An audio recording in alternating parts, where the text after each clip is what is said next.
கர்த்தர் ஸ்தோத்திரம். இந்த நாளிலே தேவனுடைய வார்த்தை கொடுக்க கர்த்தர் எனக்கு கொடுத்த பெரிய கிருபைக்காக தேவனுக்கு நான் நன்றி சொல்கிறேன். இந்த நாளிலேயும் ஏசாயா 41ஆம் அதிகாரம் 12ஆம் வசனத்தில் பார்த்தோம்னா, உன்னுடனே போராடினவர்களை தேடியும் காணாதிருப்பாய், உன்னோடு யுத்தம் பண்ணின மனுஷர் ஒன்றுமில்லாமல் போவார்கள் அப்படின்னு வேதம் கூறுகிறது. என் அன்பு சகோதரி சகோதரியே, இந்த நாளிலேயே நம்ம என்னோட போராடினவங்க நம்ம தேடியும் கூட காணாதபடி ஆண்டவர் மாற்றுவார். அதனால் தேவ பிள்ளைங்க எதையும் குறித்து நீங்கள் கலங்காதீங்க. உன்னோட யுத்தம் பண்ணின மனுஷர் ஒன்றில்லாமல் போவார்கள். ஆண்டுடைய பிள்ளைகளுக்கு விரோதமாக யுத்தம் பண்ணுகிற மனிதர்கள்லாம் ஒன்றில்லாமல் போவார்னு தான் வசனம் சொல்லியிருக்குது. என் அன்பு சகோதரி சகோதரி, இந்த நாளையில் எந்த காரியத்தை குறிச்சினாலும் ஆண்டுடைய வசனத்துக்கு நீங்கள் கீழ்ப்படிஞ்சிங்கன்னா கண்டிப்பாக ஆண்டு நமக்காக என்ன யுத்தம் பண்ணுவார்னு வேதம் கூறுகிறது. உன்னோடு போராடினவங்களே தேடியும் காணாதிருப்பாய் அப்படின்னா, நம்மளோட போராடுறவங்களாம் தேடினாலும் கூட காண மாட்டாங்க. அப்படியே கர்த்தர் அகற்றிடுவார். எதையும் குறித்து நீங்கள் கலங்காதீங்க. ஆண்டு சொல்கிறார், 13ஆம் சொல்கிறாரு, உன் தாசன் தேவனாய் இருக்கிற கர்த்தராகிய நான் உன் வலது கையை பிடித்து பயப்படாதே, நான் உனக்கு துணை நிற்கிறேன் என்று சொல்லியிருக்கிறார். துணை நிற்கிறார். நம்ம தேவனாய் கர்த்தர் நமக்கு துணை நிற்கிற தேவனாக இருக்கிறாரு. நம்மளோட கூட இருக்கிறாரு. எந்த காரியத்தை குறித்து நம்ம பயப்படக்கூடாது. ஆவிக்குரிய வாழ்க்கையில் என்ன செய்யணுங்கிட்ட நாளுக்கு நாள் என்ன செஞ்சுக்கிட்டோம்னா, நிறைய ஆண்டவரை முன்னோக்கி தான் பார்க்கணுமே தவிர பின்னோக்கி பார்க்கவே கூடாது. பின்னோக்கி பார்த்தோம்னா அங்கே பிசாசு என்ன செய்யறான், எந்த பக்கம் இழுக்கணும்னு சொல்லி திட்டம் போட்டுக்கிட்டு இருப்பான். மூஞ்சுக்கு கூட தள்ளுறதுக்கு ரெடியாக நிற்பான். தேவ பிள்ளைகளுக்கு நீங்கள் ஆண்டவர் மாத்திரம் நீ நெருங்கி போகிறதுக்கு முன்பாக போய்கிட்டே இருந்தீங்கன்னா கண்டிப்பாக தேவநாயக்கத்தை நமக்கு முன்பாகவே இருக்கிற தேவன் நம்மளை கரம் பிடிச்சி நடத்துவார். நீ பயப்படாத, நான் கூட தான் இருப்பேன்னு சொல்லியிருப்பார் ஆண்டவர். அதனால் யோசுவா கூட 1ஆம் அதிகாரத்தில் போட்டிருக்கோம், பழங்கொண்டு திட்டமானதை திகையாதே கலங்காதே, நான் உன் தேவன் அப்படின்னு சொல்லியிருப்பார் ஆண்டவர். எந்த காரியத்தில் இருந்துச்சு நம்ம பலன் கொண்டு திட்டனாக இருக்கணும். திட்ட நம்பிக்கை இருக்கும்போது தான் தேவநாயக்கத்தை நம்மளை கொண்டு கிரியை செய்ய முடியும். கர்த்தருடைய பிள்ளைகளாக யாராக இருந்தாலும் சரி தான், பயப்படுற பிள்ளைங்களாக இருக்கக்கூடாது. அந்த பயத்தை கொண்டு வர்றது யாருன்னா பிசாசு. அந்த பிசாசு தான் அந்த பயத்தெல்லாம் கொண்டு வருவான். ஜனங்கள் விசுவாச பாதையில் நடக்கூடாதபடி பல காரியத்தில் பயத்தை கொண்டு வருவான், அவிசுவாசத்தை கொண்டு வருவான். அந்த பயப்படுறவங்களையும் அவிசுவாசம் பண்ணுகிறவங்களையும் அவிசுவாசமாக இருக்கிற பிள்ளைகளையும் 2ஆம் மரண மாதிரி அக்கினி கடலில் தள்ளப்படுவாங்கன்னு சொல்லி வெளிப்படுத்தலில் போட்டிருக்கு. கடைசி அதிகாரத்தில் 21ஆம் அதிகாரத்தில் 8ஆம் வசனம் போட்டிருக்கு. அதனால் பயப்படுறவங்களும் அவிசுவாசம் இருக்கும். அதனால் பயத்தை உண்டு பண்ணுவான் ஒன்று, அவிசுவாசத்தை கொண்டு வருவான். அதனால் தேவ பிள்ளைகளாகி நம்மளுக்கு ஆண்டு சொல்கிறார், திட நம்பிக்கையாக இருந்தால் ஆண்டு சொல்லியிருக்கிறார். பழங்கொண்டு திடமானதாகிரு, திகையாதே கலங்காதே, நீ போகும்னால நான் உன்னோட இருப்பேங்கிற அந்த நினைவுகளோடு தான் நம்ம நினச்சிடும் கர்த்தருடைய பிள்ளைகள் இருக்கணும்.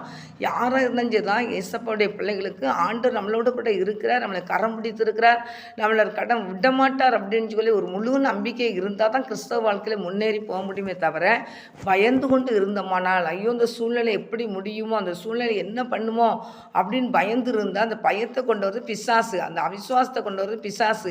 அதனால் அவனுக்கு நீங்கள் இடம் கூடாதீங்கன்னா ஆண்டவர் சொல்லியிருக்கிறார், பிசாசுக்கு நீங்கள் இடம் கூடாது இருங்கள், அவனுக்கு எதிர்த்து நெல்லுங்கள், அப்பொழுதுதான் உங்களை விட்டு ஓடி போவான்னு சொல்லிட்டு. அப்போ ஒவ்வொரு நாளும் அவனுக்கு நம்ம எதிர்த்து நிற்கணும்.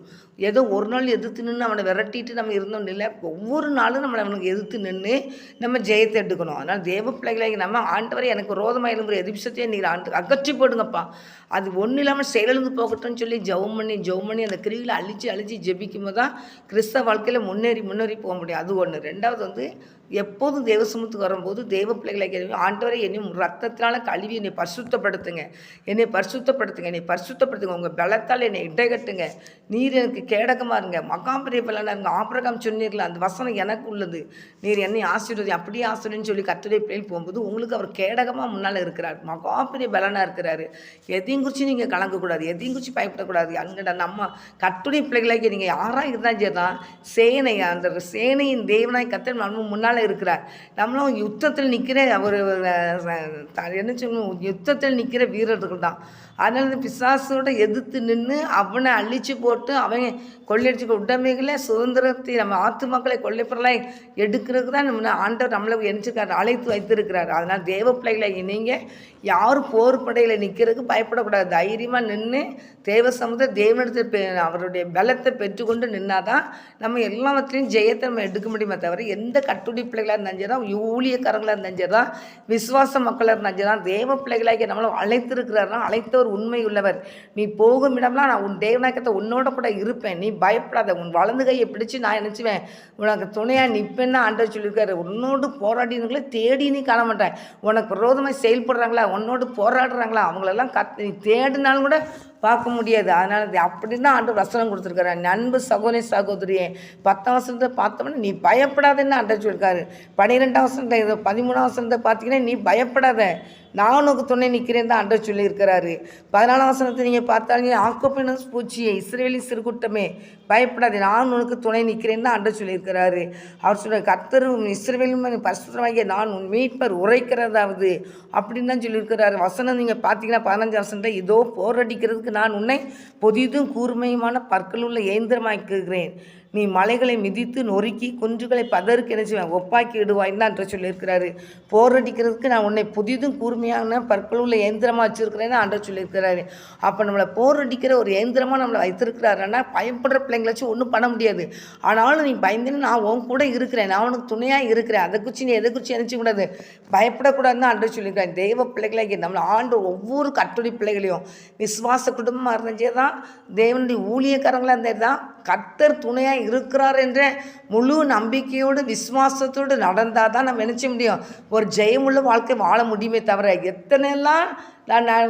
எத்தனையோ பிரச்சனைகள் முன்னால் வந்து நிற்க தான் செய்யும்.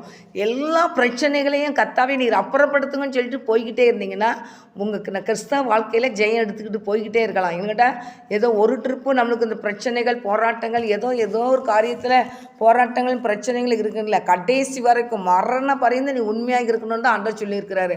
மரண பரியந்தம் முடிவு பரியந்தம் தேவனுக்கு உண்மை உத்தமத்தோடு காணப்பட்டு வருகிற எல்லா தட்டைகளையும் உடைச்சி போய்கிட்டே இருந்தோம்னா நினச்சிக்கலாம் தேவ ராஜ்யத்துக்குள்ளே போயிடலாம். அதனால் தேவ பிள்ளைகளை ரொம்ப ஞானமாக நடக்கணும். கர்த்தருடைய பிள்ளைகள் கர்த்தரை விசுவாசிக்கிற பிள்ளைகள் அது மாத்திரம் இல்லை, நாட்களில் தேவனாய் கர்த்தர் நம்மளோடு கூட இருக்கிறார் என்று போகணும். எங்கிட்ட பிசாசை கர்ச்சிக்கிற சிங்கத்தை போல எவனை விழுங்கலாம்னு சுற்றி வகை தேடிக்கிட்டு இருக்கிறான். அதனால் எந்த பேசுனாலும் பேசுறதுக்கு நீங்கள் பொறுமையாக இருக்கணும். அதை எந்த காரியத்தையும் படாருன்னு பேசிடக்கூடாதுன்னு தான் பைபிளில் போருக்கு. பேசுறதுக்கு பொறுமையாக இருங்க, கேட்குறதுக்கு தீவிரமாக இருக்குன்னு தான் சொல்லிருக்காரு. எந்த காரியம் கேளுங்க, தீவிரமாக கேளுங்க, ஆனால் பேச பொறுமையாக இருந்து நிதானமாக செயல்பட்டு நிதானமாக பேசணும். பேசக்கூடிய வார்த்தைகளை பேசணும், பேசக்கூடாத வார்த்தைகளை பேசவே கூடாது. அது பேசுனா அந்த தேவையில்லாதபடி என்னச்சாங்க வழியே வருவாங்க நம்மக்கிட்ட எந்தையாவது வாயில் பேசுறதுக்கு பாருங்க. அதுக்கெல்லாம் தான் ஆண்டு சொன்னார், வாய் திறது போகிற ஆட்டுக்குட்டியை போல் மௌனமாக இருந்தாராம் ஆண்டவர்.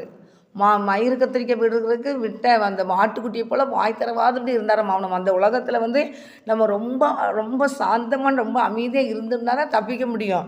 ஏடி ஒரு வார்த்தை சின்ன வார்த்தை வாயிலேருந்து டபக்குன்னு எடுத்து அதை பெரிய வார்த்தையாக ஊதிடுவாங்க. ஊதுன்னு ஊதி அந்த வார்த்தை கடைசியில் ஒன்றுமே இருக்காது. கடைசியில் பார்த்தாச்சுன்னா வெக்கப்பட்டு நிற்கிற மாதிரி பிரச்சனை வந்துடும். ஆனால் தேவ பிள்ளைகளாக்கி நீங்களும் நானும் ஒரு பரலோகராஜ்யத்தின் வாசியாக இருக்கிறதுனால தேவ பிள்ளைகளுக்கு ரொம்ப ஞானமாக நடக்கணும். அவன் தந்திரக்காரனாக இருக்கான் பிசாசு. கர்த்தருடைய பிள்ளைகள் தெளிந்து புத்தியாக இருங்கன்னு ஆண்டவர் சொல்லியிருக்கிறார். அதனால் எல்லா வகையிலையும் தெளிந்த புத்தியாக இருந்து ஆண்டவர் நம்ம போகிற இடத்துல இயேசப்பா என் கூட இருக்கிறார் என்று அந்த ஞானத்தோடு நம்ம நடந்துக்கிடணும். அது மாத்திரம் இல்லை, அவருக்கு நினச்சி பயந்து நடக்கணும். கர்த்தருடைய பிள்ளைகளாகி நம்ம எந்த இடத்துலையும் பயந்து நடக்கணும். ஆண்டவர் நம்ம கூட இருக்கிறார் என்ற ஒரு நல்ல ஒரு தெளிவு இருக்கணும். அதனால் விசாசம் வந்து பயங்காட்டிக்கிட்டே அலைவான். அவனுக்கு வந்து அந்த கர்த்தருடைய பிள்ளைகளை பேனு பயங்காட்டிக்கிட்டு இருப்பான். இல்லாட்டி அவிசுவாசமாக இருக்கணும். அப்படிங்கிற அம்மாவுக்கு ஆவியானவர் நமக்கு அப்படியே அழகான வார்த்தைகளை கொடுத்து போதிச்சுட்டு அவன் உள்ளே என்ன செஞ்சுருப்பானா அப்படியே தேவையில்லாத வார்த்தைகளை அப்படியே குழப்பிக்கிட்டு இருப்பான். அவிசுவாசம் கொடுத்தவன் இவரெலாம் செய்வார், ஆண்டவரையும் நம்பிக்கிட்டு இருக்கிறேன் அப்படி இப்படிலாம் சொல்லிட்டு இருப்பான். ஆனால் தேவ பிள்ளைகளாக நம்ம அவரையே நோக்கி பார்த்தா தான் பிரகாசம் அடைய முடியுமே தவிர அவரை பார்த்தவங்க வந்து பிரகாசம் அடையவங்க வெக்கப்பட்டே போக மாட்டாங்கன்னா அந்த சங்கீதம் 34:5 போடுறதுக்கு. அதனால் அவன் என்ன செய்வான், அந்த அப்படி விட்டு நம்மளை அப்படி போல விளக்க பார்ப்பான். அதில் நீங்கள் ரொம்ப ஞானமாக தெளிந்த புத்தியாக இருந்து தேவ பிள்ளைகளாகிய நீங்கள் ஆண்டவர் மேலே முழு நம்பிக்கையாக இருங்க. கர்த்தருடைய பிள்ளைகளுக்கு திட்ட நம்பிக்கை வேணும். அவங்க பிள்ளைகளுக்கு அடைக்கலம் கிடைக்க நீதிமொழிகளில் போட்டிருக்கு. கர்த்தருடைய பிள்ளைகளுக்கு திட்ட நம்பிக்கை கர்த்தருடைய பிள்ளைகள் இருக்கும்போது தேவ பிள்ளைகளாகி நம்ம என்ன செய்யணும், ஆண்டவருடைய பிள்ளைகளுக்கு கர்த்தருக்கு பயப்படுறவங்க திட்ட நம்பிக்கையாக இருங்க. அவங்க பிள்ளைகளுக்கு அடைக்கலம் கிடைக்குன்னு இருக்கிறார். ஆண்டவர் எங்கே இருந்தாலும் நம்ம பிள்ளைகளை பாதுகாக்கிற தேவனா நம்ம ஆண்டவர். அதில் எதையும் குறித்து கலங்காதீங்க, எதையும் குறித்து பயப்படாதீங்க, எதையும் குறித்து மனுஷங்களுடைய வார்த்தைகளை வந்து நீங்கள் ஆதியாகமத்திலேருந்து நீங்கள் பார்த்தாலும் எல்லா நேரமும் மனுஷங்க வந்து கர்த்தருடைய ஆவிக்குரிய பிள்ளைகள்கிட்ட எதிர்த்து போராடிக்கிட்டே தான் இருப்பான் பிசாசு. மனுஷங்க மூலயமா தான் போராடுவான்.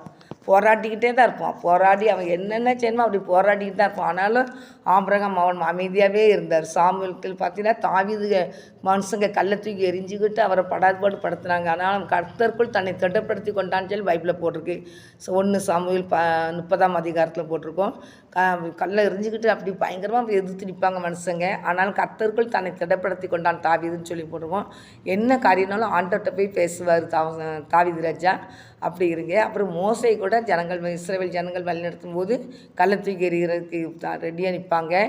அது மாத்திரம் இல்லை, அவர் ஏச்சிக்கிட்டே தான் அலைவாங்க. மோசே ஒரே ஏச்சி தான். மோசே நிறைய ஏச்சி வாங்கியிருப்பார். தன்னை அவரும் என்ன செஞ்சுருவாங்க, கர்த்தருக்குள் பெலன் கொண்டுவார். அவர் பெலன் கொண்டு தான் இந்த இஸ்ரவேல் ஜனங்களை வழி நடத்திக்கிட்டே இருந்தார். அவர் ரொம்ப ஏசுவாங்க, முறுமுறுப்பாங்க.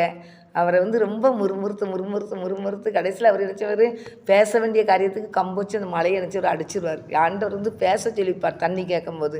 ஆனால் அவர் நினச்சி மலையை இந்த கோலை வச்சு ஒரு அடி கொடுத்துருவார். அதனால அவர் சொல்லுவார், கானான் தேசத்தை நீ பார்க்க தான் முடியும், அங்கே போக முடியாதுன்றவார் ஆண்டவரையே கோவப்படுத்துகிற மாதிரி இந்த ஜனங்கள் மோசைக்கு விரோதமாக முறுமுறுக்க ஆரம்பிச்சிட்டாங்க. தேவ பிள்ளைகளாகி நீங்கள் ஆண்டவருடைய பிள்ளைங்கள் கேட்டு ஆண்டவருடைய நிதானமாக இந்த காரியத்தை செய்யணுமா, அந்த காரியத்தை பேசணுமா, அந்த காரியத்தை பேச வேண்டாமா, நான் எங்கே போகணும் அப்படின்னு ஆண்டவர்கிட்ட கேட்டு நிதானமாக ஆண்டவர்கிட்ட பேசுனீங்கன்னா கண்டிப்பாக ஆண்டவர் நம்மளோட பேசுவார். நீ எதையும் குறித்து கலங்காதீங்க.